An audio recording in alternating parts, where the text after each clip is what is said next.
Então, estamos gravando. Cecília, condução contigo. Então tá. Boa noite a todos e a todas. Boa noite, pessoal que vão chegando. Sejam bem-vindos, bem-vindas. Hoje nós temos uma convidada especial, a professora Maria Célia Leme da Silva, vulgo Célia Leme, como está aí a sua identificação, e ela vai nos falar sobre a matemática moderna. Vamos voltar a esse assunto, né, Célia? Então, Depois hoje de vai alguns falar anos. alguns anos, né? Provas, demonstrações e geometria. Eu conheci a Célia quando começamos esse projeto, né, Célia? Quando a gente estava Nem sei que ano era isso, 2005, lá. menos, tá? 2005, isso, 2006. Por aí, por aí. Então, a Célia ela é bacharela e licenciada em matemática pela PUC de São Paulo, mestre em educação matemática também pela PUC, doutora em educação pela PUC de São Paulo, fez estágio pós-doutoral na Universidade Nova de Lisboa e também na Université Paris 11 e na Universidade Federal do ABC. Ela participa de vários grupos de pesquisa, já participou, agora participa de outros. É sócia da SBEM. O currículo é longo, vocês podem abrir ali o Lattes dela. Mas, enfim, o que interessa é o que ela atua principalmente hoje nos temas, conforme tem aqui, né? História da educação matemática, formação de professores em ensino de geometria, e coordena atualmente um projeto de pesquisa financiado pela FAPESP e pelo CNPq Edital Universal. Então, a Célia organizou a fala dela para uns 40 minutos, né, por aí, 30, 40 minutos, e aí, como de praxe, a gente espera a participação do pessoal aí, com questões, vão anotando, e aí a gente bate um papo depois com a Célia, a partir da fala dela, tá bom? Célia, tudo contigo, prazer em te ver aqui, e vamos lá. Bom, eu começo, boa noite a todos e a todas, né? Começo agradecendo o convite do programa, na pessoa da Cecília, que está aqui mediando essa conversa de hoje, né? Dizer que estou muito feliz de estar aqui, primeiro porque eu estava falando aqui, né, que eu participei já, acho que é uma iniciativa que vocês estão tendo, não sei desde quando, eu participei de 2 lives este ano, foram muito legais, né, acho que é uma coisa, é uma das heranças boas que a pandemia nos deixou, né, a gente poder fazer conversas, né, mesmo distantes. E estar aqui com a Cecília, né, a gente participou de um projeto bem grande, de 4 anos, onde o movimento da matemática moderna era o grande tema, e um estudo comparativo entre Brasil e Portugal. Né? Não só a Cecília, mas Elizabeth Búrigo, o Diogo, muita gente aí do Rio Grande do Sul. Né? E agora, depois de muito tempo, eu retornei aos estudos da matemática moderna. Né? E continua ainda, né? Então, é um pouco sobre isso que eu vou falar. Claro que cada vez que a gente nunca termina um estudo, né? A gente sempre está, cada vez que retoma, está ampliando. Né? E depois de algum tempo, a gente também acha que tem um pouquinho mais de condições, né? De olhar. Então, é isso. Eu vou falar um pouco sobre esse período. Eu fiz um pequeno roteiro para indicar, né? Eu vou falar um pouco do contexto da história da educação matemática, que eu nem sei se precisaria, mas é sempre bom, porque eu começo dando os parabéns para a Universidade Federal do Rio Grande do Sul, porque eu sei que é uma das poucas universidades que tem um curso de licenciatura em matemática, onde há uma disciplina com este nome, né? Já na formação inicial dos professores. Então, isto é alguma coisa que nos alegra muito. E depois eu vou falar um pouco, né? Acho que contextualizar um pouco a história da educação matemática, principalmente em relação à história da matemática, que é alguma coisa mais conhecida de todos. Vou falar um pouco de quais são as fontes que a gente usa para produzir essa história. E eu quero chegar no movimento da matemática moderna, que é conhecido como o segundo movimento modernizador na década de 60, no Brasil. E vou falar de provas e demonstrações, e em particular de um livro de uma figura muito importante, Oswaldo Sanjorge. Mas para falar do segundo, eu vou passar rapidamente pelo primeiro, até para a gente entender o contexto onde esse movimento se insere. Bom, então acho que a primeira coisa que acho que é importante a gente conversar, esclarecer, como eu disse para vocês, né, acho que não sei, foi no primeiro semestre, eu não sei exatamente que mês foi, eu tive a oportunidade de assistir a fala do Luiz Saraiva, um pesquisador da história da matemática português, muito querido. Quando eu soube, deu tempo, eu consegui entrar, e foi muito bom escutá-lo, né? Então, assim, ele é um pesquisador extremamente reconhecido da história da matemática, né? Eu me lembro de algumas coisas, ele falou da Segunda Guerra, dos grandes matemáticos, quem são os personagens da história da matemática, né? Ele falou de Laplace, ele falou da Segunda Guerra, falou da Normandia, dos problemas das marés e etc., de equações diferenciais parciais. É muito interessante, né, nós que somos professores, que trabalhamos com a matemática, compreender um pouco da onde ela vem, né?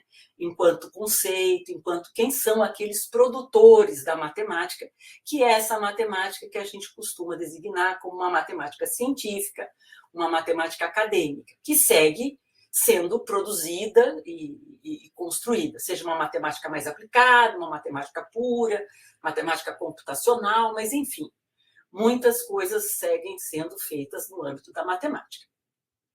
Só que a história da educação, e aí, claro, né, olhar o passado desta matemática é a história da matemática. Só que existe também um outro contexto, que é o que a gente vai designar como matemática escolar. Nós não, já há algum tempo, né, Moreira e David já fazem essa conceituação bastante clara, né? Claro que existe uma conexão entre a matemática que está na escola e a matemática produzida pelos matemáticos. Mas a gente pode entender que são contextos diferentes.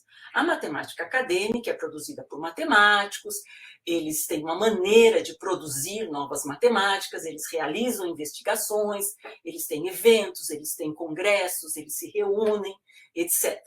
A matemática escolar, ela tem uma outra finalidade, né? Uma finalidade de decidir o que vai, o que não vai para a escola, nos diferentes níveis de ensino, como é que essa matemática vai sendo alterada, ela também não é sempre a mesma, apesar de algumas representações fortes de que na escola nada muda.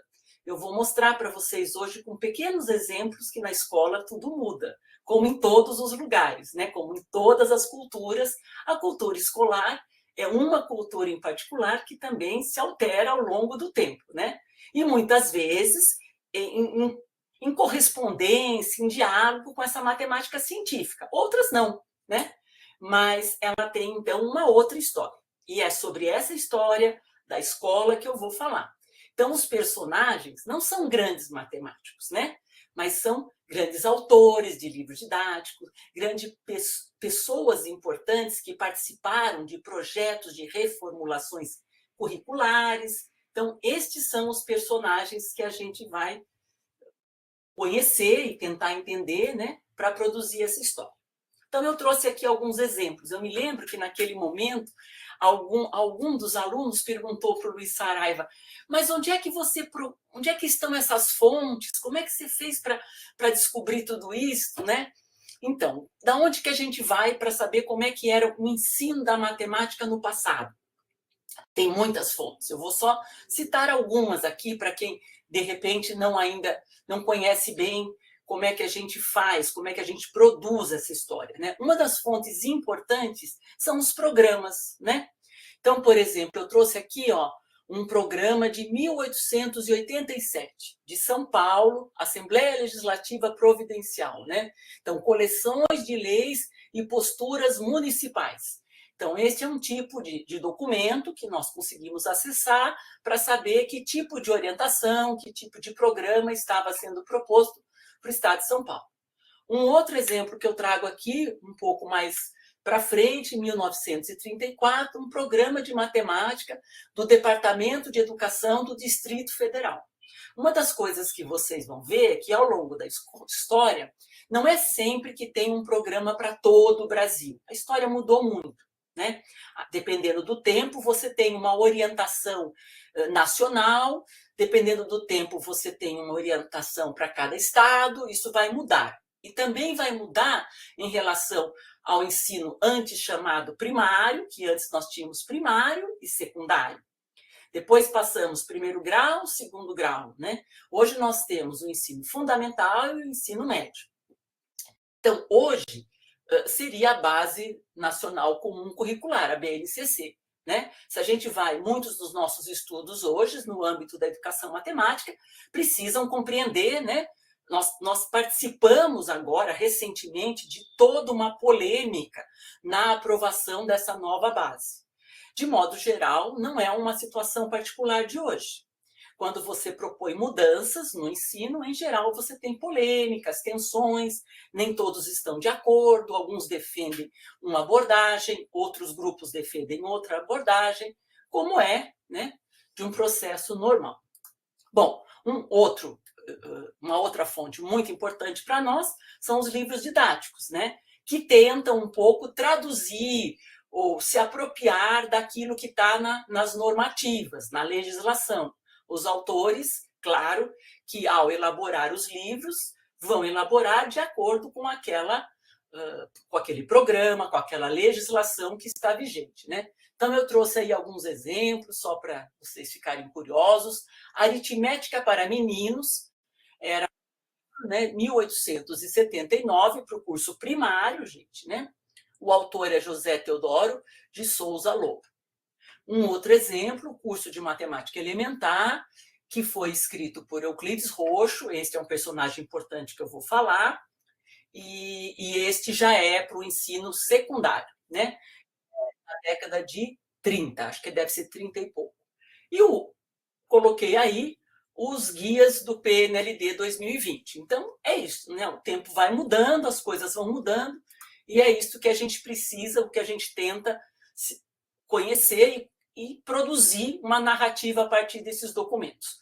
Outra fonte que eu não podia deixar, ainda mais sabendo que a Andréa Dalcin está aqui, né, mas que infelizmente eu não vou usá-las hoje, Andréa, são as fotografias, mas elas são uma coisa muito interessante, né? Então eu trouxe aqui duas fotos que para mim são muito simpáticas, né? Uma foto do Jardim de Infância, lá do Paraná. Essas fotos são da Alexandra Câmara, da tese dela, uma colega da época do GEMAT, da tese dela. Ela também estudou geometria no ensino primário, lá no Paraná, e ela encontrou essa foto. É muito interessante, né, gente? São crianças, uma sala de aula, lá atrás você tem professoras, tem vários quadros nesta sala, as crianças estão todas arrumadas. Obviamente, esta fotografia foi marcada, foi avisada, todos se arrumaram, né? E aí eu dei um close, assim, né, nessa menininha aqui. Este material, que ela nem está olhando, porque ela está olhando para o fotógrafo, né? É o material de Froebel. Froebel é um alemão que produziu um material século XIX, gente. Ele fez uma fábrica de brinquedos com fins educativos, né? É extremamente interessante o material que ele produz. Ele circula pelo Brasil. Nós temos livros que foram publicados aqui que trazem o material dele, as propostas de atividades. Então, isso é uma coisa que a gente vai falar muito, né?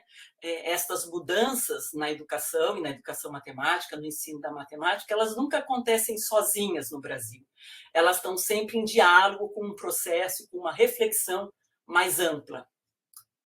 Bom, então vamos ao que a gente se propôs a falar, né? Então, eu vou falar da matemática moderna, que é na década de 60. Mas não dá para falar que este é o primeiro movimento, né? Então, na verdade, ele é considerado pelos historiadores da educação matemática como o segundo movimento modernizador. E já digo que essa palavra modernizadora é uma palavra que sempre está presente, né? Você vai mudar o programa para modernizar.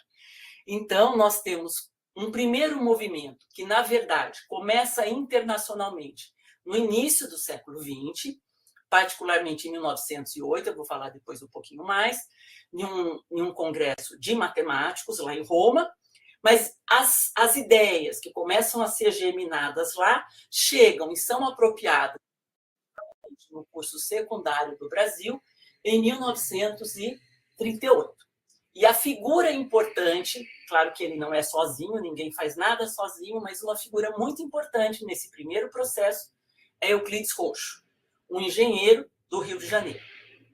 Bom, aí o segundo movimento, ele começa a germinar na década de 50, é um outro movimento que eu vou falar também depois, e a pessoa importante que vai assim, de novo, ele não é sozinho, mas que vai ser muito responsável por fazer circular as ideias, é Oswaldo Sanjorge. Este já um matemático, fez a USP aqui em São Paulo, e é um professor de matemática, tá? São duas pessoas importantes. Então, rapidamente, para falar um pouco como é que chega o segundo, eu vou falar um pouco de o que é esse primeiro movimento. Bom, eu já falei que teve um evento, um congresso de matemáticos em 1908, em Roma. O Brasil não mandou representantes neste evento, mas teve lá uma discussão sobre o ensino, sempre com uma preocupação de problemas em relação ao ensino e um desejo de fazer mudanças, de mudar programa e fazer materiais que possam, né, favorecer ou tornar o ensino de matemática muito mais interessante, compreensível, etc. Essas ideias não são somente de hoje, gente, da educação matemática de hoje. Elas já estavam presentes. E muitas experiências, muitas tentativas foram feitas ao longo do tempo. Bom, e neste congresso é que cria-se, né, a Comissão Internacional do Ensino da Matemática. Basicamente, ela é formada somente por matemáticos. Isso lá na Europa, né, gente? Matemáticos, começo do século, né?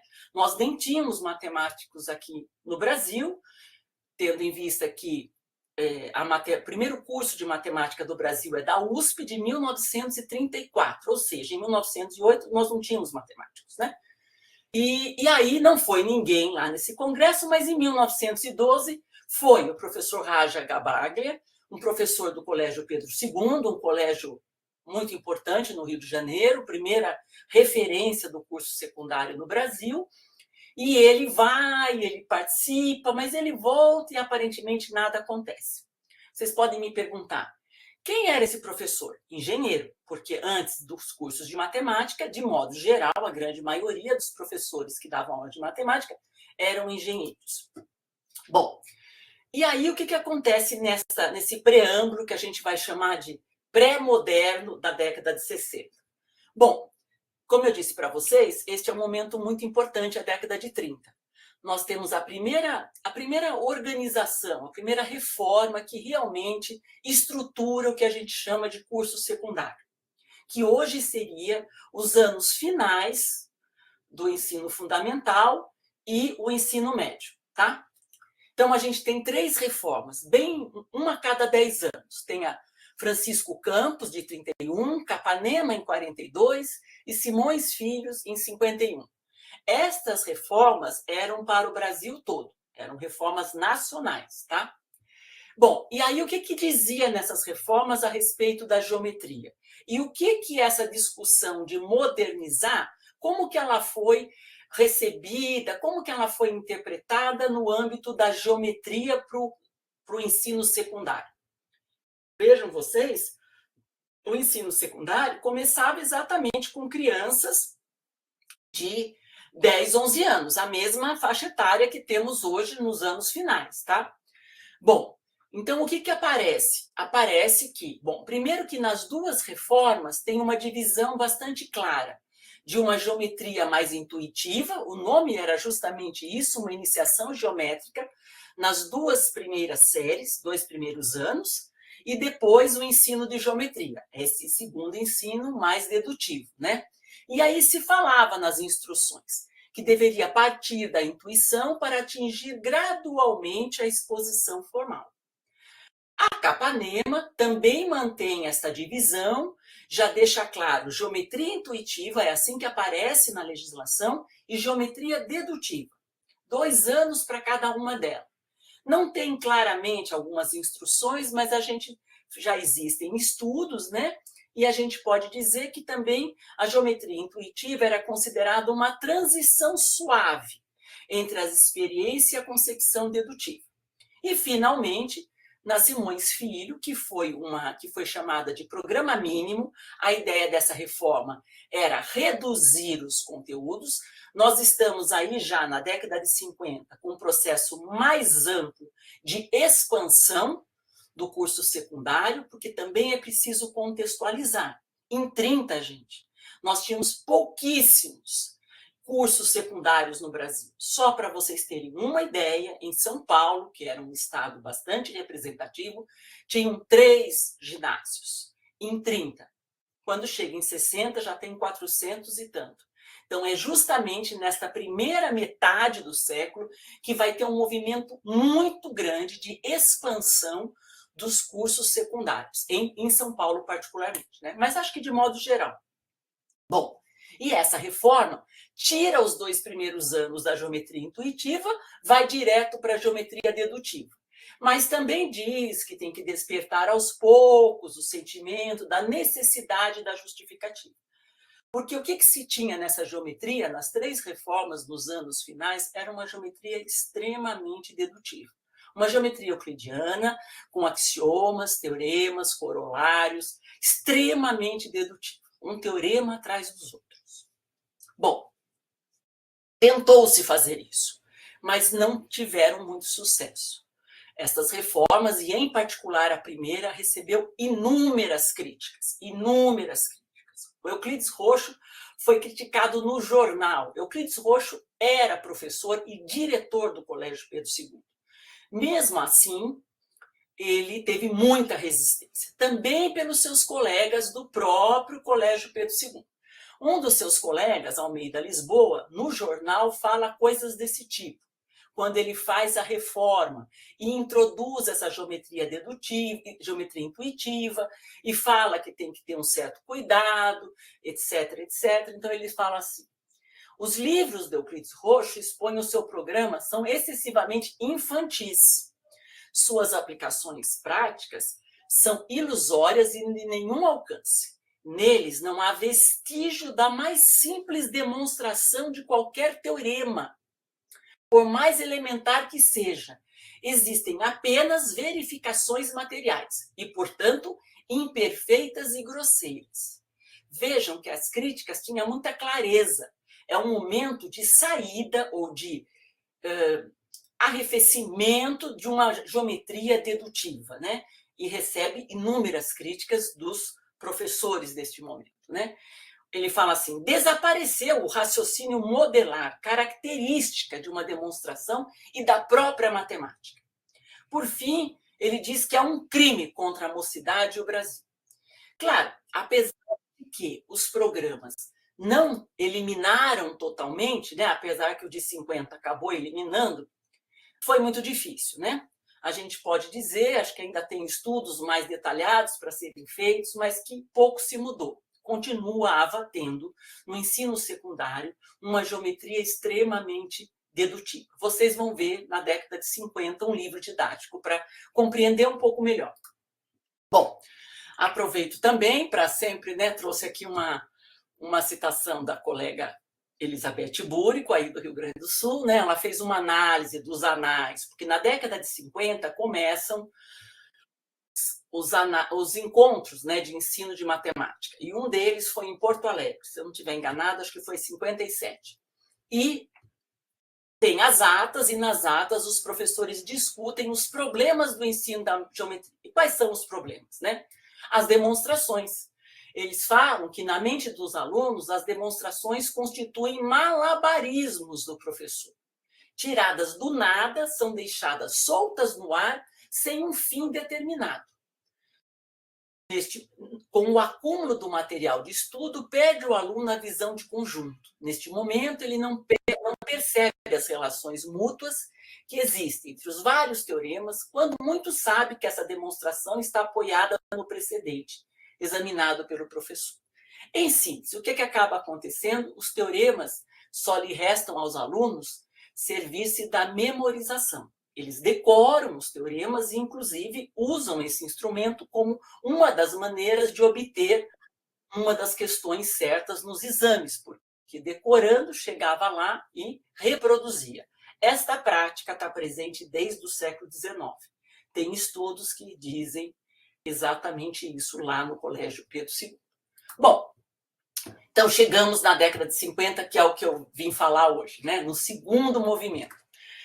Em 54, nós temos novamente uma retomada, porque aquela comissão que começa lá em 1908, depois ela segue, aí tem a Primeira Guerra Mundial, ela é interrompida, depois ela volta, enfim. Tem muitas coisas aí nesse meio tempo. Mas em 54 ela é retomada, né?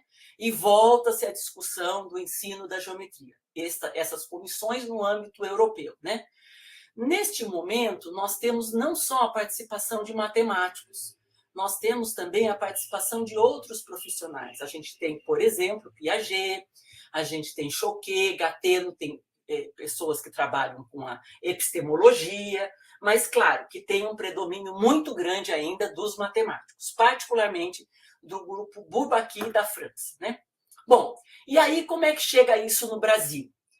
Marta Dantas, uma figura importantíssima, que se eu tivesse mais tempo ia contar a história dela, mas todos nós precisamos conhecer, até porque é uma mulher baiana, né? E ela é uma das primeiras mulheres formadas no curso de matemática e que é convidada para trabalhar no curso de aplicação lá do Colégio da Bahia, da Universidade Federal da Bahia. Acho que não se chamava ainda Universidade Federal da Bahia, né? Bom, enfim.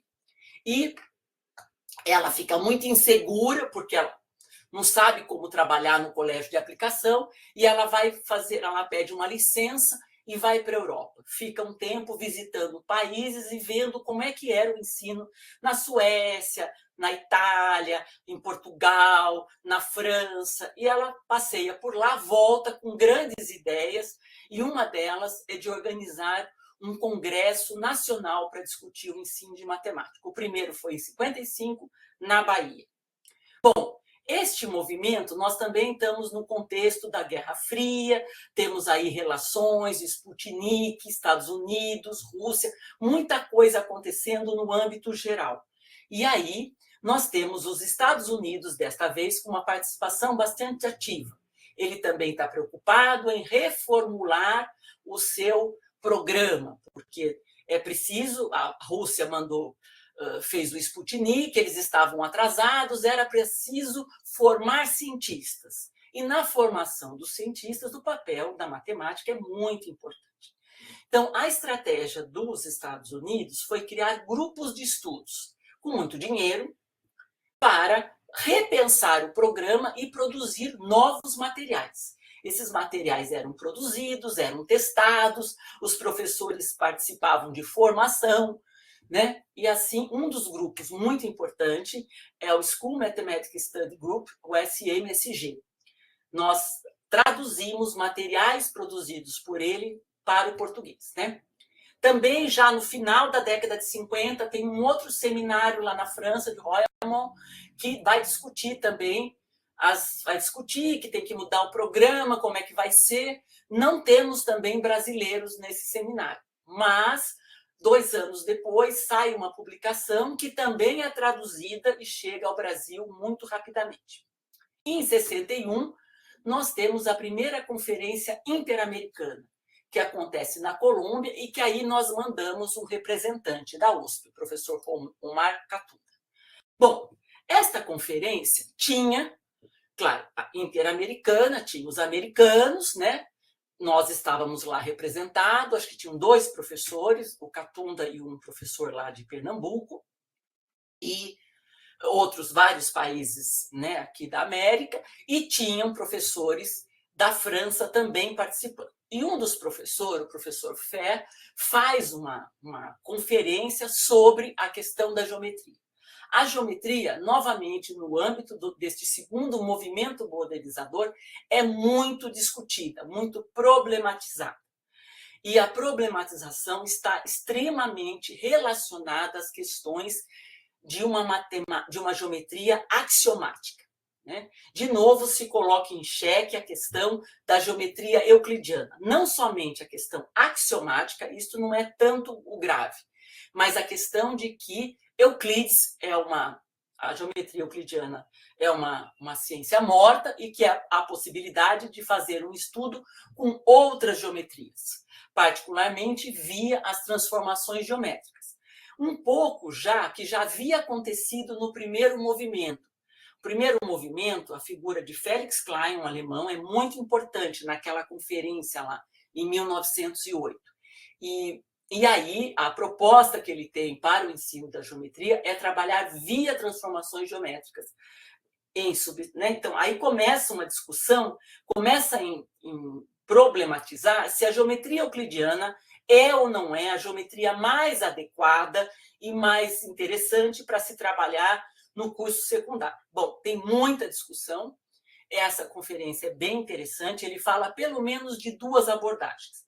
Essa que segue e recontextualiza a abordagem de Klein, via transformações geométricas, mas essa é uma abordagem, e uma outra abordagem que foi mais fortemente utilizada pelos Estados Unidos, que eles dizem que vem de Birkhoff, mas que é o quê? É uma mudança nos axiomas que foram feitos, na verdade, por Moise, e que foi esta concepção que foi largamente utilizada nos textos produzidos pelos grupos americanos, norte-americanos, tá?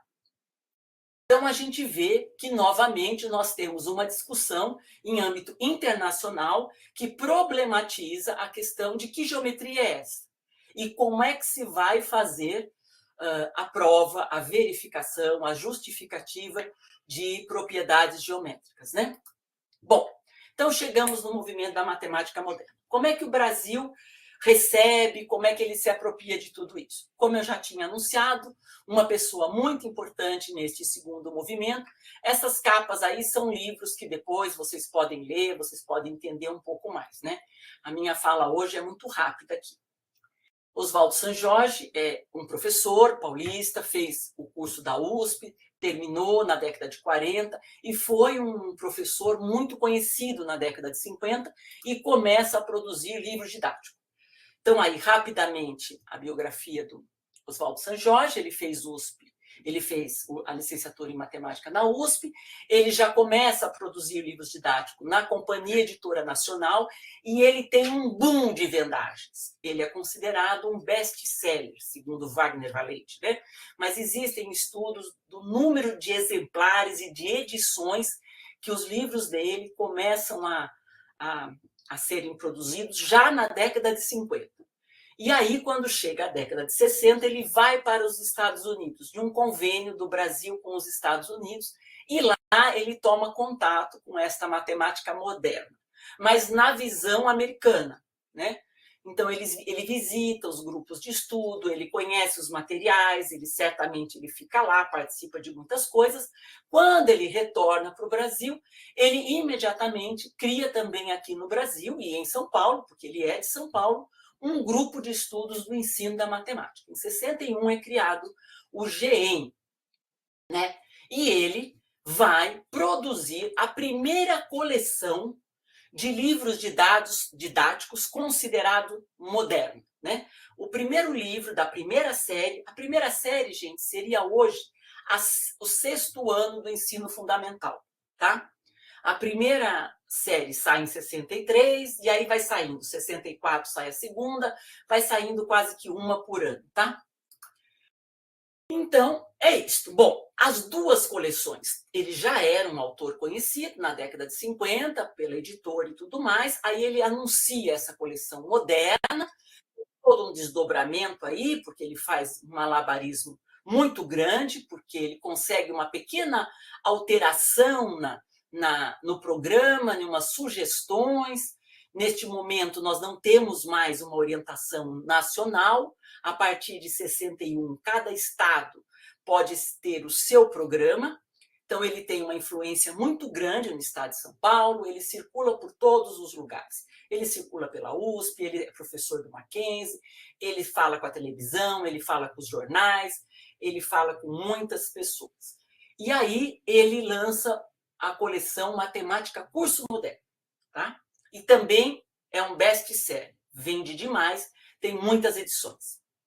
Bom, uma coisa interessante é que é justamente neste momento da publicação dos livros modernos é que nós temos a publicação pela primeira vez, com mais ênfase, do chamado Guia para Uso dos Professores. Como a mudança ia ser muito grande na matemática anterior, né, na matemática não moderna, na antiga, eles mesmos consideram, e isso também é uma coisa que está presente não só no Brasil, que precisa de uma orientação para o professor, para que ele entenda o porquê que os conceitos são aqueles, os exercícios, e dê sugestões ao professor. Então, esta também é uma novidade no período. Assim como as cores, a capa já tinha cor, mas lá dentro tinha pouquíssimas cores. As cores dentro do livro didático começam a aparecer na década de 60, né? Bom, e aí a gente fez um estudo, eu e a professora Ana Paula, juntamente, ela fez um pós-doc comigo em 2023/2024, e a gente fez um estudo comparativo do livro do San Jorge pré-moderno, que é o da década de 50, comparado com o livro moderno. E o nosso objetivo era olhar justamente como é que ele tratou e quais mudanças ele efetuou no que diz respeito à geometria dedutiva. E é isto que eu vou tentar exemplificar para vocês, tá? Então, assim, no livro de 58, década de 50, ele põe lá no prefácio que é o momento dos alunos estarem em uma técnica demonstrativa, acessível e uniforme tanto quanto possível. É o momento de introduzir, na verdade, gente, é no terceiro ano, alunos de 13 e 14 anos, o que hoje seria o 8º ano, né? Este era o momento de iniciar a geometria dedutiva, né?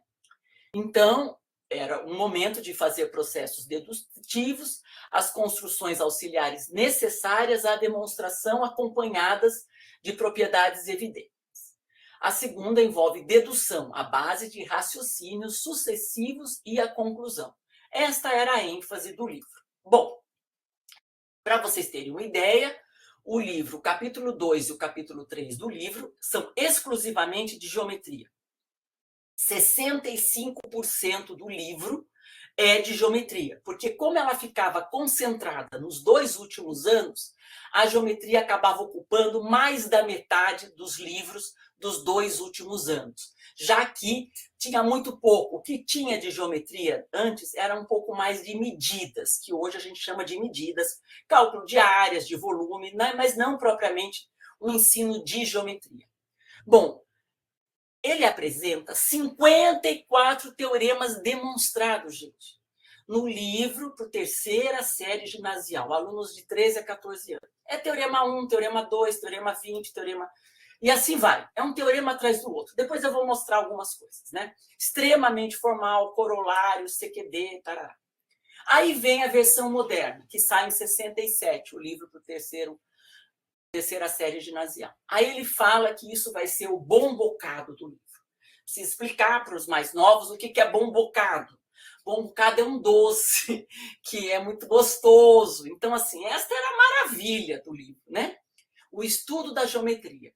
E aí ele diz que os alunos não precisavam ficar preocupados, porque os alunos já sabiam que eles não precisavam mais ficar decorando os teoremas, né? Ele fala assim, ó, agora não será mais preciso que você decore enfadonhos teoremas e mais teoremas, contra o que, erradamente, alguns colegas mais adiantados costumavam preveni-lo.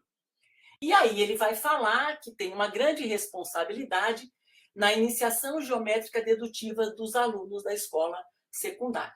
E ele vai dizer que ele vai fazer uso de técnicas demonstrativas. Vamos ver o que ele traz de novidade neste momento em relação às demonstrações.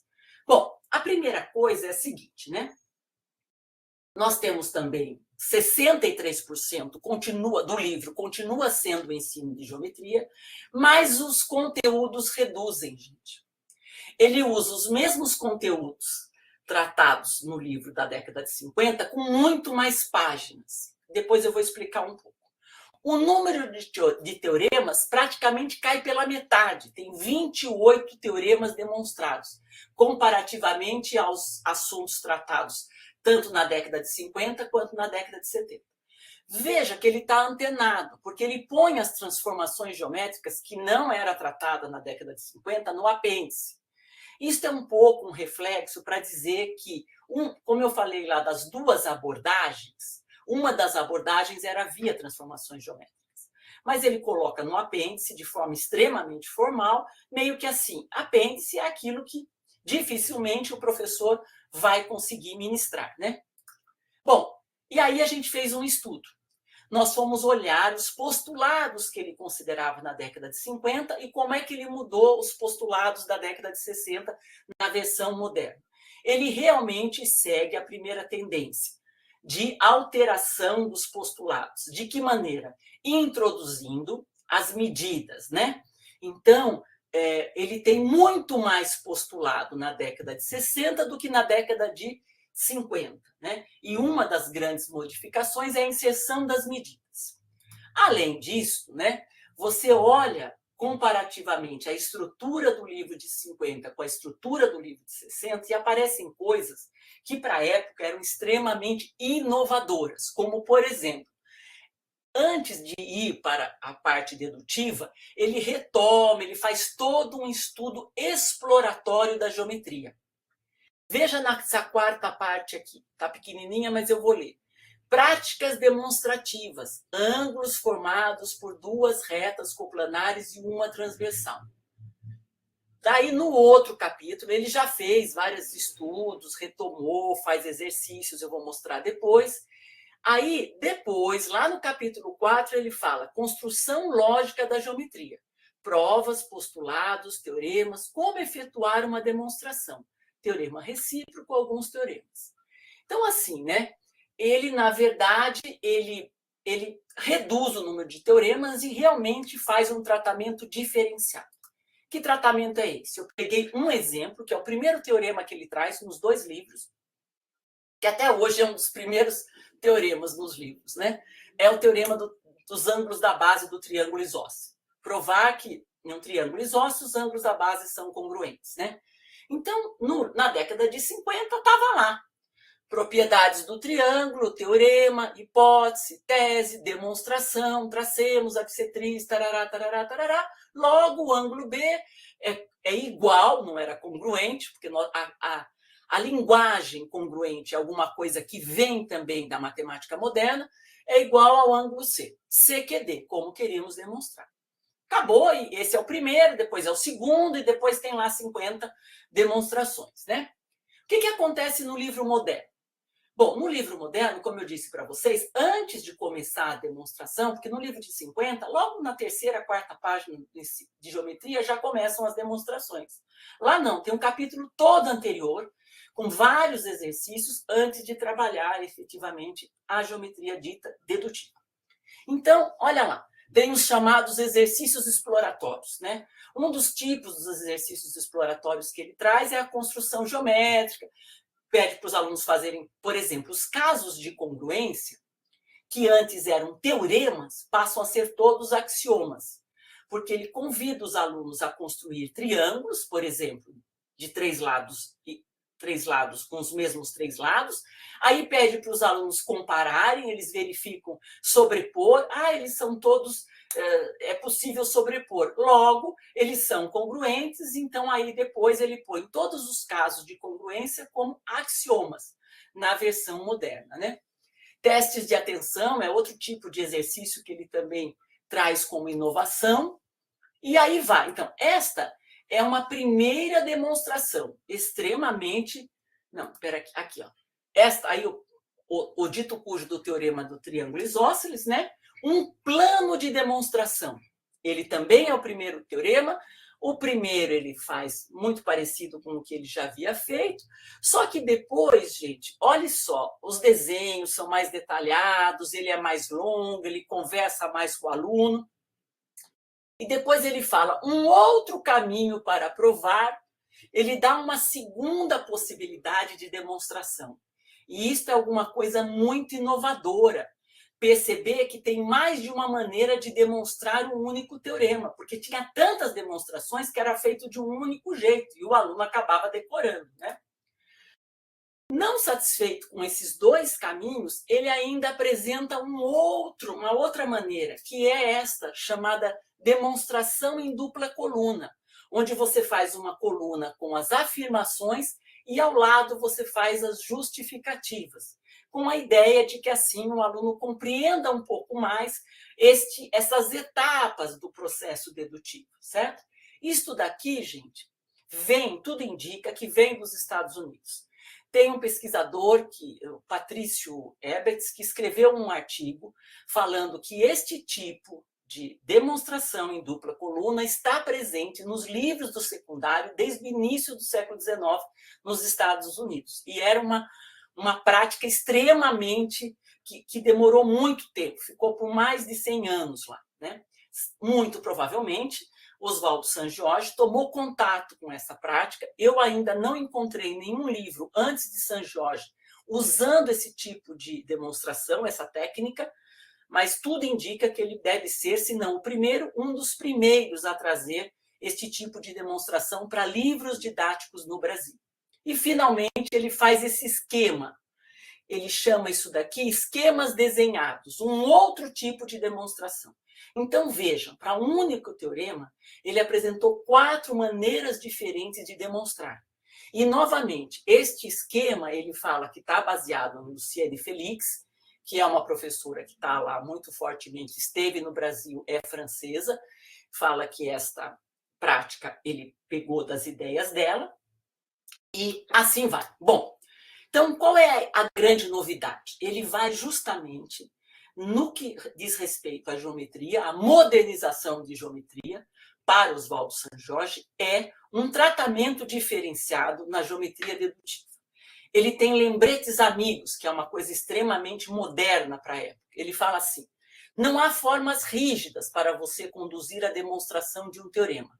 As possíveis regras iniciais que vão guiar em uma demonstração, muitas se assemelham às usadas no desenvolvimento de um jogo.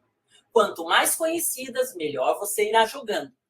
Também na geometria, quanto mais você for demonstrando, mais irá apurando o seu espírito dedutivo. E aí, a grande questão: não decore demonstração de teoremas. Valorize-se usando qualquer dos métodos apresentados. Dê o seu próprio toque ao empregar tais métodos e você estará realizando-se em geometria. Então, acho que estas são as grandes inovações trazidas por Oswaldo Sanjorge.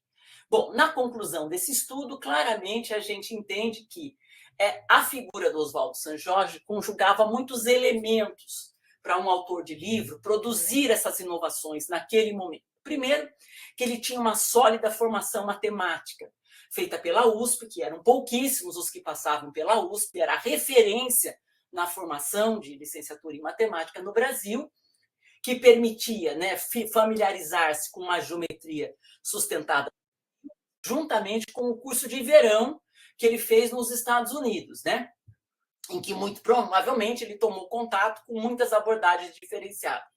De outra, também tinha uma expertise muito desenvolvida, porque ele era um professor muito bem conceituado, né? Ele conhecia as dificuldades, ele dava muitas aulas particulares, ele fala nesse guia dos problemas, dos erros dos alunos e como ele sugere formas de trabalhar os erros dos alunos, né? Então, ele transitava bem, tanto na matemática, nos novos conceitos, na matemática formal, mas ele também transitava e sabia muito bem aspectos importantes de uma didática, né? Então, acho que isso certamente foi um dos elementos que fez com que o livro dele, Moderno, é muito diferente, tá? Bom, e com isso eu convido vocês para ler um pouco mais este artigo, que, como eu disse, eu produzi junto com a professora Ana Paula Jan, que fez um pós-doc comigo, né, que vai justamente descrever um pouco mais com cuidado tudo aquilo que eu acabei de apresentar. E, finalmente, né, a gente está na década de 60, na década de 70, novamente, assim lá como o primeiro movimento renovador, o segundo também é muito criticado, né? Em jornal, em tudo, né? Não só no Brasil, mas também internacionalmente. Particularmente, eu trago aqui um livro escrito por um americano, né, que foi traduzido rapidamente para o Brasil com o nome do fracasso da matemática moderna. Isso acabou, né, se espalhando e, enfim, criando uma representação muito grande, né? Então, aqui é um convite para a gente conhecer um pouco como é que foram algumas dessas mudanças. O movimento foi muito mais amplo, ele se espalhou pelo Brasil inteiro, tiveram muitas influências, mas eu trouxe este exemplo para convidá-los a pensar.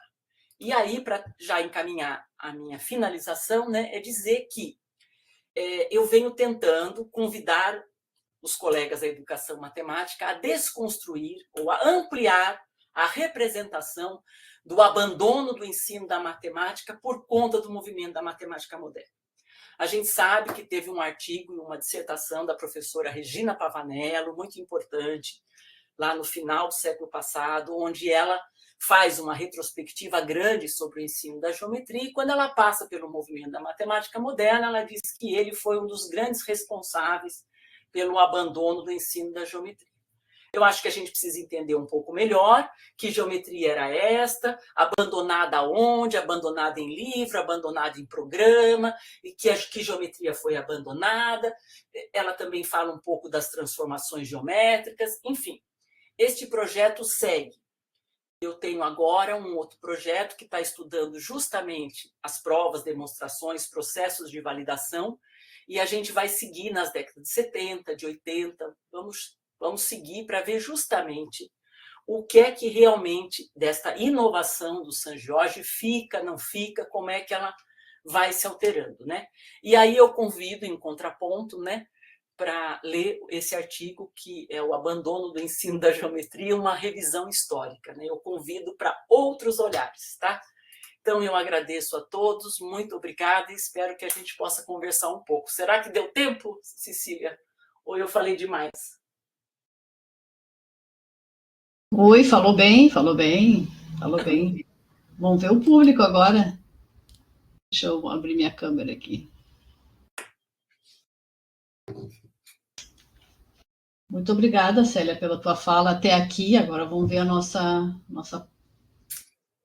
nosso grupo aqui que está participando. Tem vários alunos aqui, muitos alunos do mestrado e do doutorado, né, que nós começamos esse ano.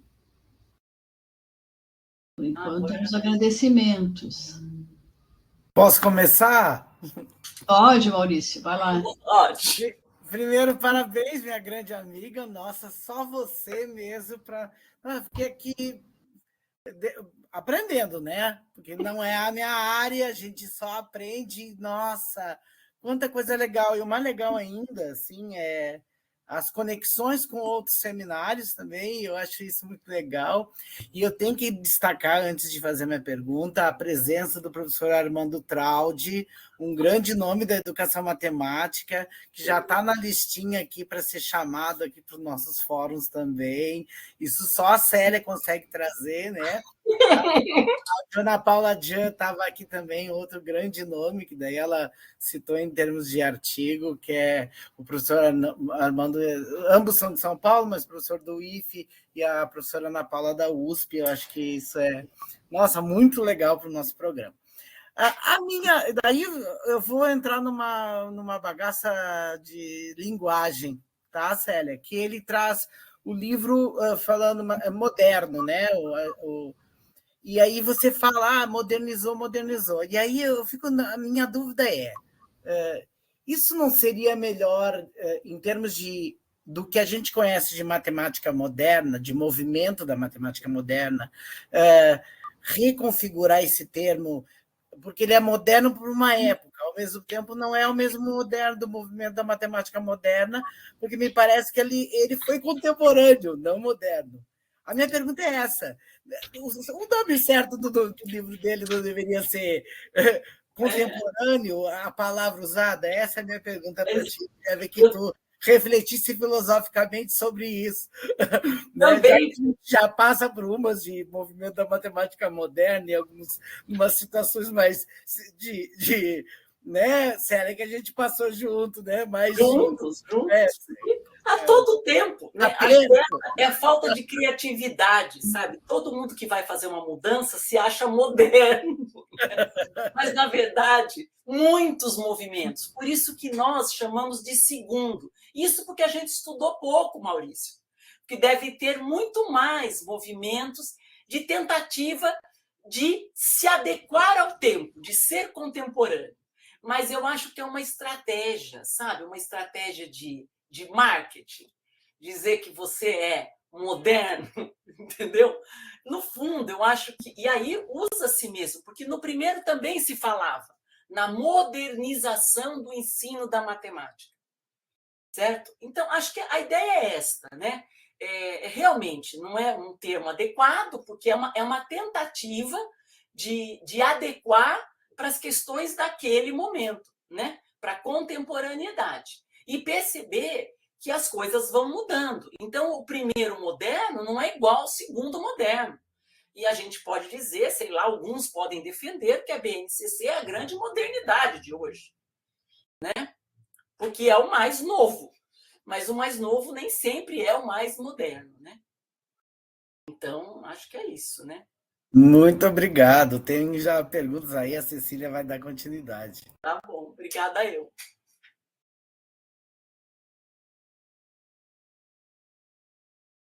Tomás se manifestou, quer abrir o microfone e falar aqui? Está lendo ali, Célia? Não, aonde que eu leio? Ah, bate-papo. Bate-papo, isso, público. Ah, tá. Vamos lá, agora sim. Lá. Deixa eu agradecer o Traudio. Muito barulho aqui em casa. Vê se tu consegue...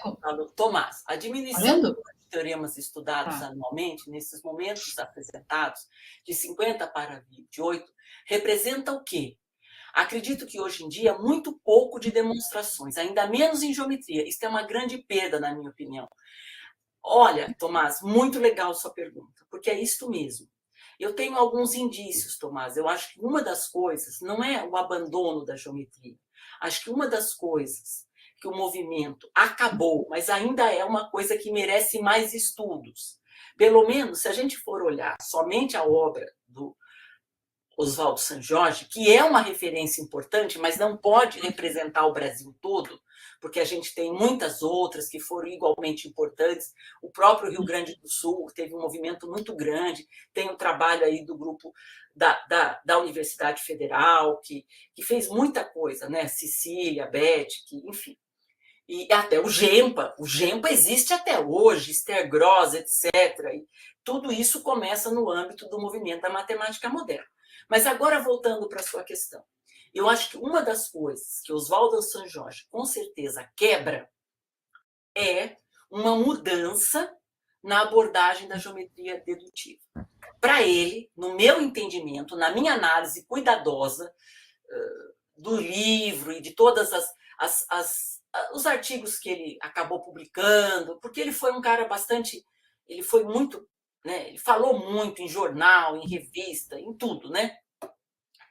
Para ele, realmente, né, uma das coisas que precisava mudar na matemática, na geometria, no secundário, era a redução do aspecto formal.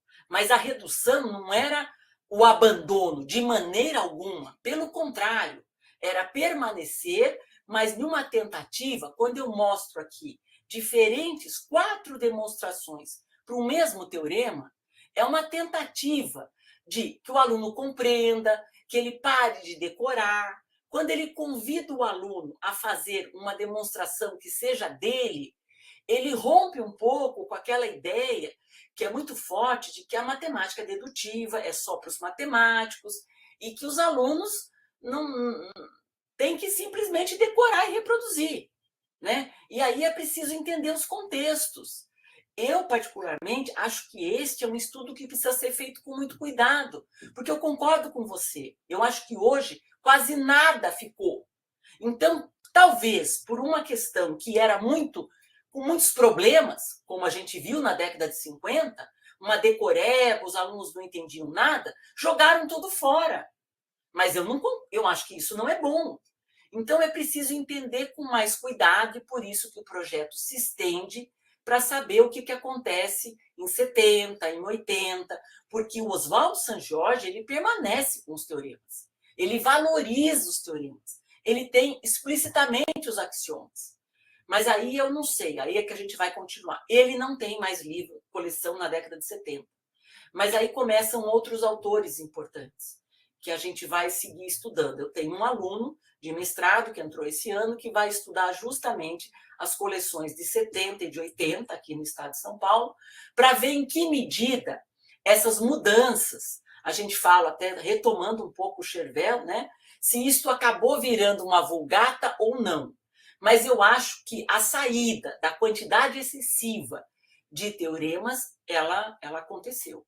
Não sei se drasticamente, porque hoje a gente sabe que tem quase nada. E exercício para o aluno fazer demonstração, então, Thomas, é praticamente nada, né? E isso é uma coisa que a gente precisa conhecer e refletir. Isso, porque assim, eu acho que a ideia não é usar uma demonstração formal, com a linguagem matemática, etc. Mas é permitir que o aluno compreenda o que é essa estrutura lógico-dedutiva, que é a característica da matemática, né? Bom, não ficou quase muito barulhosa. Muito barulho em casa. Por isso que ele não vai abrir. Não ficou quase nada de demonstração, nem de ensino fundamental, nem no médio. Essa é a Marisete, nossa colega lá de Rondônia, que está no meu projeto do CNPq, estudando conosco provas e demonstrações e processos de validação no ensino médio. Muito querida. Obrigada, Marisete, por estar aqui. O Tomás te respondeu ali, né?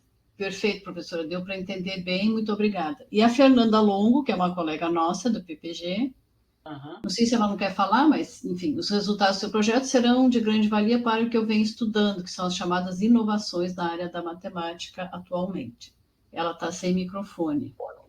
Exatamente. Eu ia te perguntar, agora mesmo tu falasse do projeto que tu tem agora como aluna de mestrado? É um aluno de mestrado que eu peguei, mas esse é um projetão maior. Tá. Eu queria saber assim, se na tua pesquisa tu já tinha alguma coisa depois do São Jorge para ver o que é. A gente deu uma bisolhada, entendeu? Uma das coisas que a gente tem, que vai sair um artigo agora, por exemplo, a tal não é bem sobre as provas e demonstrações, mas uma coisa que se falava muito nas tais das transformações, que deixou de ensinar geometria porque entraram as transformações. Os professores não sabiam dar transformações, então parou de dar geometria. Nos livros, Cecília, é preciso dizer, para não generalizar, tá? Livro de Castrucci, livro de Scipione, que passam porque daí na década de 70, São Jorge para aqui em São Paulo, e os grandes nomes passam a ser Scipione, que tem vários autores em conjunto, e o Scipione e o Castrucci. Depois aparece também as coleções do Gelson e Eze, e tem mais uma coleção que a gente olhou, né? As transformações, elas pingam, Cecília. Primeiro que elas não substituem a geometria euclidiana e nada disso. Segue tudo igual. Elas só dão umas pinceladas. E nesse projeto, o Marc Mognon está comigo e com a Ana Paula. Então, nós já tivemos, vou aproveitar para fazer propaganda, nós já publicamos 2 artigos, um na Estemate, sobre como é que a legislação aqui do Brasil tratou a questão das transformações geométricas. Depois publicamos um artigo na Reper, uma revista francesa, falando de como a França fez estas modificações. E agora estamos finalizando um artigo de comparação dos livros didáticos, mas olhando as transformações. É muito diferente a abordagem que o Brasil faz. O Brasil que eu falo, as obras significativas de São Paulo, tá? Porque não dá para falar que Brasil é São Paulo, né? E assim, e a partir dos livros didáticos, também não dá para dizer, né? É preciso dizer aonde que você está se pautando. E aí ele também fez uma coletânea de livros didáticos franceses, e lá sai a geometria euclidiana. Os casos de congruência desaparecem. Olha. Porque aí entra a geometria das transformações como um elemento de uma nova axiomática realmente, entendeu? Mas também gera problemas. Nós não vamos discutir os problemas, porque depois, na década de 80, volta tudo de novo, entendeu? Não dá certo também. Mas, em síntese, se a gente puder tirar algumas conclusões, é que a geometria das transformações no Brasil foi pouco colocada nos grandes manuais que eu estou citando aqui, entendeu? E elas ficavam justapostas, elas eram muito insignificantes. E lá na França, que teve uma expressão maior, também não conseguiu permanecer e realmente substituir, né? Uhum. Claro que lá, acho que até hoje, não sei, é mais forte a presença, mas a geometria euclidiana segue aí. Tá bom. O Fábio, nosso aluno também aqui do mestrado, que entrou agora, parabéns pelo estudo, professora Célia e Ana. Eu procurei pesquisar argumentação e geometria na dissertação de mestrado, verificando como e o quanto a geometria dinâmica poderia contribuir para a observação das propriedades. Enfim, era outro movimento enquanto professor de matemática. Não vou abrir o conforme porque eles estão no trânsito. Ele é nosso aluno do doutorado, né, o Fábio? O Fábio. Então, legal, né? E acho que, assim, uma coisa que está sendo muito legal também, né, é que a Ana Paula trabalha muito com geometria dinâmica, trabalha com formação, está nos dias de hoje, né? E eu trabalho com o passado. Então, acho que a gente está tentando aí buscar algumas reflexões e dialogar um pouco também para não ficar só no passado, entendeu? Para discutir um pouco como é que essa questão está sendo tratada hoje, né? Célia, desculpa, tem outra pergunta, fiquei ainda pensando aqui. Pede licença, Maurício, pois não, obrigada. Desculpa, eu estou borbulhando na cabeça, eu já... Vai falando. É mato, né? A gente está nessa corrida sempre, daí borbulha, já me atravesso, desculpa, tá, Cecília? Você é um aluno querido, permite que eu faça isso, né, Cecília? A gente deixa esses alunos. Ele pede para eu mediar e depois vem aqui e nem pede licença. Que história é essa? Diga, querida. Fala, e todos esses livros tem geometria não euclidiana? Aparece em algum momento? Então, eu olhei, esses livros que eu estou falando são livros do final do que hoje chama ensino fundamental. Não tem nada de não euclidiana, década de 60, 70, nada, tá? Não sei, talvez a Marisete pode falar, se lá no ensino médio tem alguma coisa. Eu acho que também não tinha, tá? Eu tive numa banca agora, recentemente, de um doutorando lá de Rio Claro, que foi olhar um pouco geometria euclidiana em alguns livros aprovados pelo PNLD, recente agora, tá? Não é bem recente, 2017, mas assim, coisa da década passada, né? E também não tinha geometria dos fractais, mas geometria não euclidiana praticamente não apareceu. Ele também não olhou todos, ele fez um recorte, mas não sei te dizer. Aqui, ó, a Marisete disse, nas coleções que analisei não tinha. Acho que não tinha mesmo. Como a gente peca com isso e continua pecando, né? Verdade. Agora, tem uma coisa, Maurício, que a professora Lucília Bechara, que está viva, lúcida, falante e etc., eu retomei, conversei com ela, fomos à casa dela, fizemos novas entrevistas. Ela diz que no ginásio vocacional, você sabe a história do ginásio vocacional, aqueles ginásios que foram criados aqui em São Paulo na década de 60, super experimentais, os professores tinham que ter dedicação exclusiva, fizeram um curso, Bom, depois a ditadura em 69 fechou todos, né? Mas a Lucília Bechara trabalhou em um colégio experimental. Tem até um filme, tem um grupo dos ex-alunos do grupo vocacional aqui de São Paulo, né? Foi muito forte, marcou a vida de muitas dessas pessoas, né? E ela dizia que ela trabalhava muito com projetos e que ela já falava de geometria não euclidiana para os alunos do ginásio. Mas a gente está com dificuldade de encontrar os materiais dela, sabe? Mas ela dizia que ela trabalhava com as noções de geometria não euclidiana com os meninos do ginásio. O ginásio é ensino fundamental 2, nos anos finais. Entendeu? Mas era também um lugar assim super privilegiado, sabe? Aquela escola experimental que seria maravilhoso, né? Se o projeto seguisse, tarará, mas não só não seguiu, como foi pequenas experiências, né?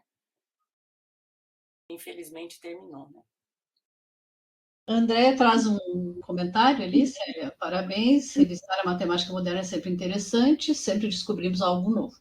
Geometria pelas transformações é fascinante e precisa ser mais estudada. Aí ela complementa. Nos anos iniciais entrou um pouco por conta dos livros e fichas do Dines. E ainda tinha a topologia. A topologia. Que era outra geometria também, nos anos iniciais. Então, assim, a geometria foi extremamente debatida mesmo, né? No movimento da matemática moderna. Mas eu deixo aqui a pergunta, será que ela foi abandonada? Se foi abandonada no secundário, tem grandes indícios que era um abandono de decoreba. Então, pode dizer que foi abandonada, mas tem que dizer qual foi abandonada, né? Que fica, às vezes, uma representação de que abandonou-se uma coisa maravilhosa, né?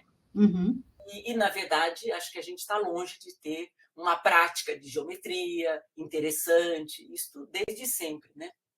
Mas a gente segue tentando. O mesmo que a representação que fica do fracasso da matemática moderna, que tu falou um pouco antes também, né? Como se tudo foi um fracasso. Se tudo, né? Não tivesse, exatamente. E, na verdade, teve muita coisa. É um movimento, envolveu muita gente, né? Muita gente séria, assim como a gente, da educação matemática, que continua pensando, que continua, sabe, propondo e acreditando que é possível, né? Nós também podemos estar cometendo equívocos, erros, mais para frente alguém possa, né? Enfim, claro que tem problemas, mas também tem muitas coisas. Mas tantas provocações para pensar sobre o ensino de matemática, que foi muito, né, daquela época. Então, só isso já é um ganho desse movimento. Sem dúvida, sem dúvida. Pessoal, mais algum comentário? Eu vou ficar muito, mas eu vou entender. Eu já tive a justificativa, né? Tem um que está com barulho, porque no Luiz Saraiva teve gente que abriu a câmera, né, Cecília? Os alunos abriram a câmera, né? Mas eu não vou ficar triste, tá? Eu volto outro dia para vocês abrirem a câmera e me perguntarem, tá? Para eu ver a carinha de vocês. Alguém podia abrir a câmera, pelo menos depois dessa provocação, só para dar um oi, dizer que gostou. A professora Célia provoca, né? Porque tem um aluno que já abriu 2 vezes, Maurício Rosa. Ele é um bom aluno. Olha ali, Andréia abriu. Olha. Você com uma situação complicada, né, Célia? O Pablo, nosso aluno, tá aí. Tá vendo? Vamos ganhar mais uns conceitos lá nas disciplinas. Pontinho lá para a disciplina, para você abrir a câmera. Mas eu acho, assim, fabuloso isso que tu tá revendo, sabe? De olhar para a geometria das transformações, que é uma coisa que eu e a Cecília, a gente já falou várias vezes, que a gente quer relacionar um pouquinho a geometria das transformações com aquele trabalho que o pessoal fazia com teoria de grupo, né? Porque tem toda uma conexão que começa com a geometria, que vai para a álgebra, né? E que eles faziam na matemática moderna e que a gente perdeu. Isso era muito interessante. Então, nem tudo é essa coisa horrorosa, esse fracasso, essa crítica desmedida, como se, né? As coisas não são assim. E eu acho que a gente está fazendo um movimento interessante já de uns 20 anos para cá, uns 15 anos para cá, de revisitar a matemática moderna e tirar esse preconceito que se tinha, né? E essa parte da topologia, ela não foi ainda suficientemente estudada. Acho que a gente tem espaço para mais. E se levar para essa discussão da álgebra, então, mais ainda, né? Porque é comum as pessoas não fazerem essa conexão. Álgebra é álgebra, geometria é geometria, não conecta, né? Mas deixa o pessoal falar, que eu falo mais. Então vamos escutar os alunos, porque eu provoquei, né, André, agora. Tomás já provocou antes, né? Estava com a filha. Obrigado pela palestra, muito bom. Olá, Tomás. Olha, menina, tudo bom? Você também tem uma perguntinha? Conhece essa tia aqui de cabelo branco? Oi. Oi.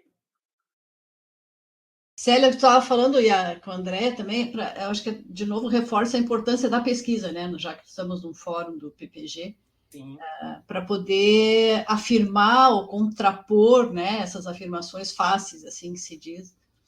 E localizar, né, Cecília? E localizar, exatamente. Quando eu falo, assim, de livros, eu acho que, assim, isso mostra, eu acho que, assim, um avanço mesmo nas pesquisas, né? Eu acho que, assim, não é uma crítica a Pavanello, mas é um momento de primeiras pesquisas, entendeu?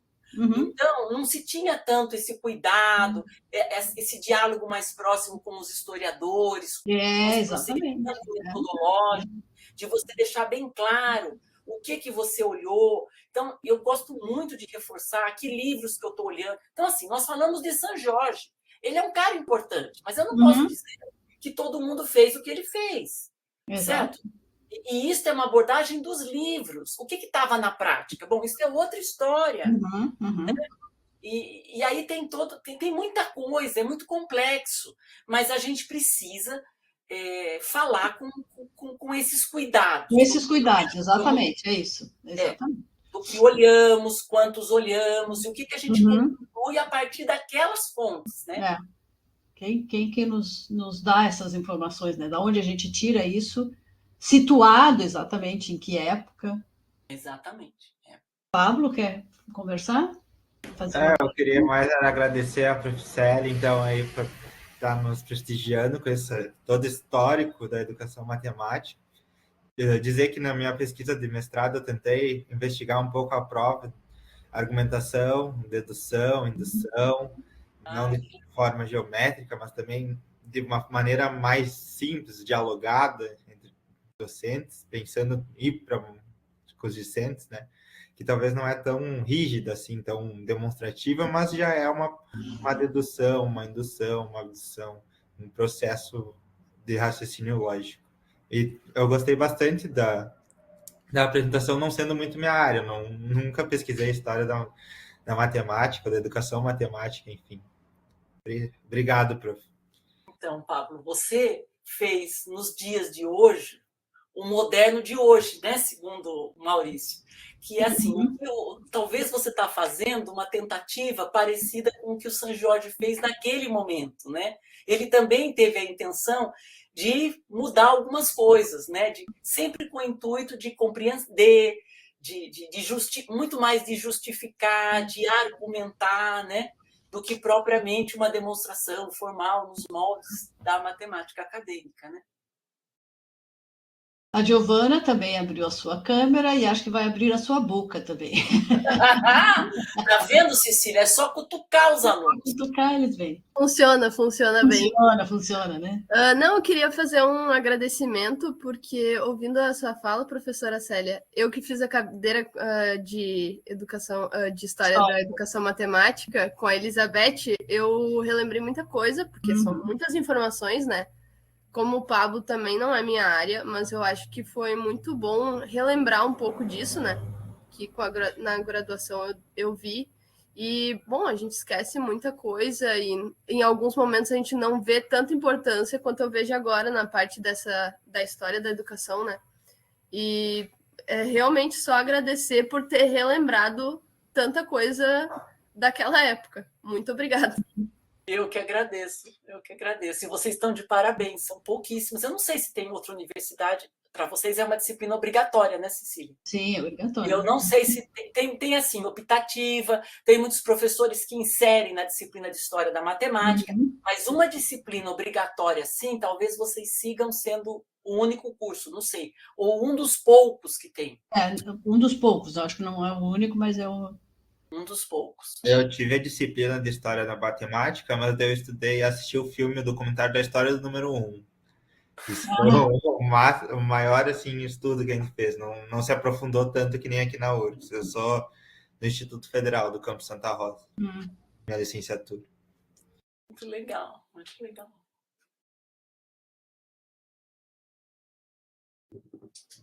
Mais algum comentário, alguma consideração à fala da Célia?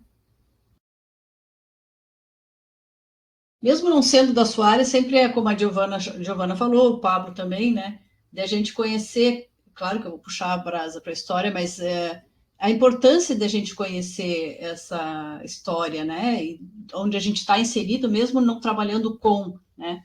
A gente aumenta, né? Aumenta mesmo, amplia o nosso repertório para poder justificar algumas coisas ou questionar outras, mas com algum argumento baseado nessas informações que a gente, mesmo que não esteja pesquisando, né, se aprofundando, mas sabe que é preciso pensar nisso antes de fazer uma afirmação assim de forma mais leviana, né?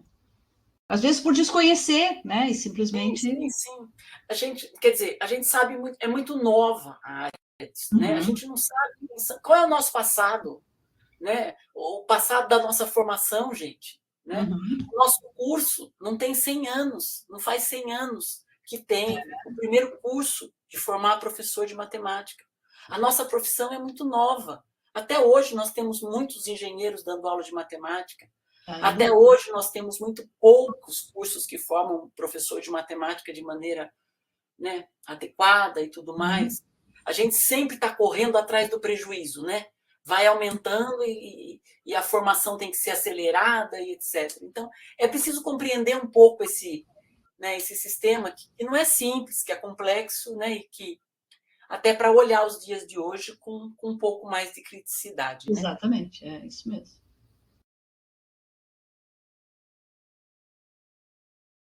É isso, pessoal. Alguém mais quiser fazer algum comentário? Então, eu agradeço, acho que mais uma vez, obrigada. Eu ia passar a palavra para ti também. Tá? Eu agradeço demais, Célia.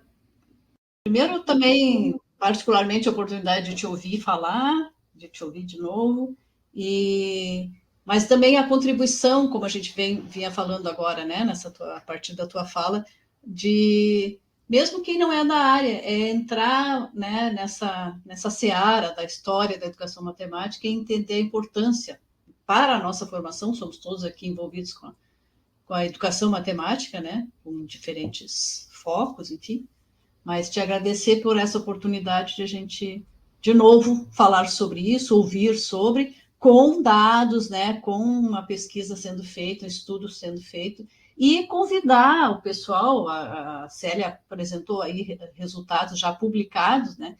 Quem tiver interesse, né, de conhecer um pouco mais, por razões quaisquer que seja, encontra facilmente essas produções que a Célia tem, e se quiser, pode até depois conversar com ela virtualmente. Pode, olha, meu e-mail está aí, eu quero deixar...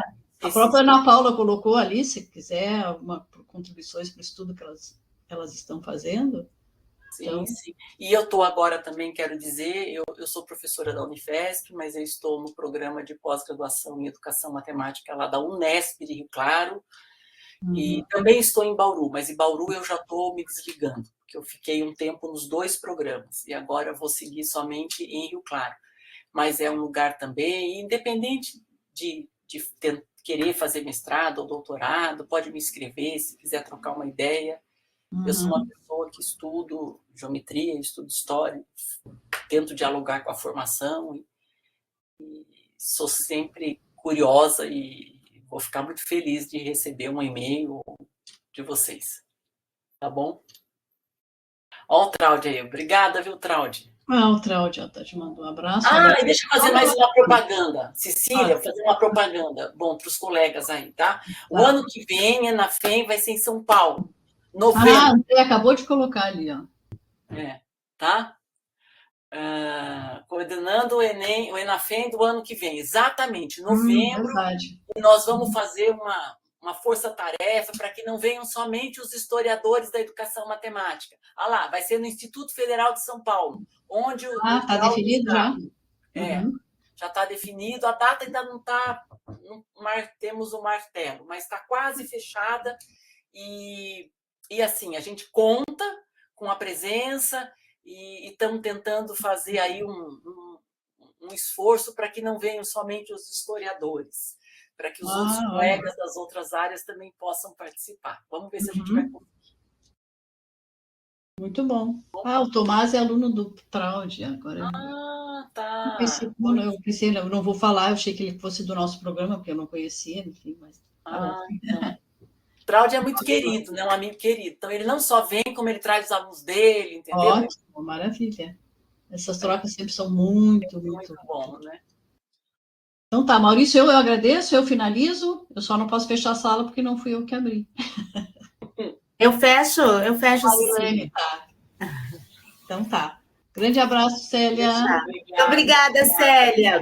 Tchau. Um beijo. Obrigada. Tchau. Obrigado, prof. Tchau. Tchau. Sucesso aí nos estudos para vocês.